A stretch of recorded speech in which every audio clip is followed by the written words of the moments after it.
ده بقى الفاينل الاخير يا عامر ولا لسه فاضل؟ يعني تقريبا صرنا على الاخر، بس مثل ما شايفين بيدينا دايما شكل طبيعي. بستعرض الشنيور الجميل ده مع بعض.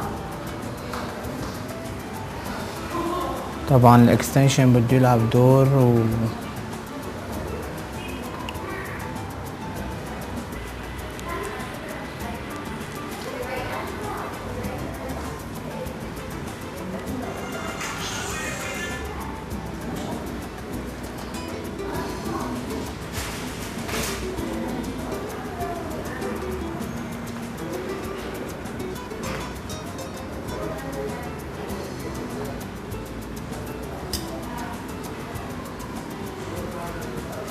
طبعا شنيور تحفه يا عامر، وده بسيط وسامبل وماشي مع وشك جدا يا نهى.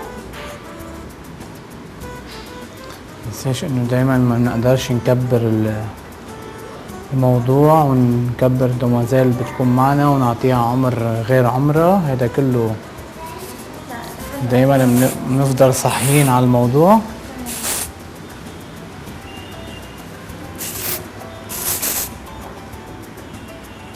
اديني صغير يا بوب.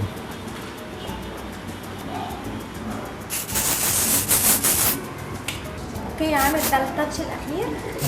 ممكن نهى بقى تقول كلمه لبص وطل. نهى يا ريت تقول لنا اللوك الجديد ده ايه رايك فيه مع بص وطل؟ علي صوتك.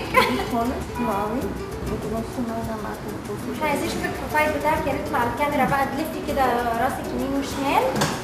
اوكي بصي كده، بصي يا نهى على البروفايل بتاعك في المرايه.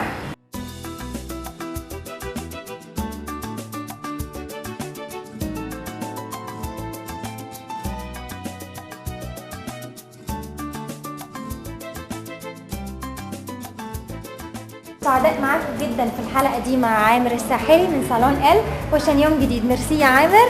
ميرسي كتير لدومازيل نهى، ميرسي كتير لبص طول، ميرسي لك كتير يا ميمو. ثانك يو. شكرا. ميرسي. نلتقي ان شاء الله على خير.